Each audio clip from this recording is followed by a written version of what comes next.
Which invention of the past 20 years has had the most impact on your life? In what ways? I think it would have to be some sort of digital technology, really. The internet, mobile phones, digital technology, communication. I mean, just the way it's a complete shift to how we used to communicate and meet compared to 20 years ago.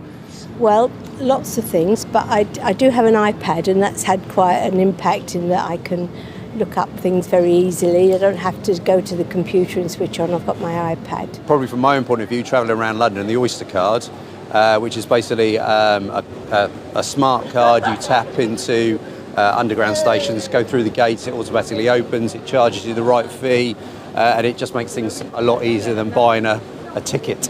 Google Maps. I live in London and I have no spatial awareness or sense of direction at all. So Google Maps for me has been an absolute lifesaver. Can you describe a working environment that would make you more creative? Yes, I would like to have actually a small tea shop, and so I could bake and decorate cakes and things like that. That's the sort of thing I like to do.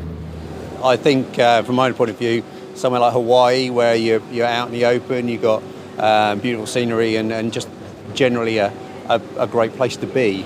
Yes, I think one, I want to say with lots of colour, and I think one where it's just not necessarily arranged in the usual way, with desks and rows of chairs, but creative spaces. I think use of space is really important.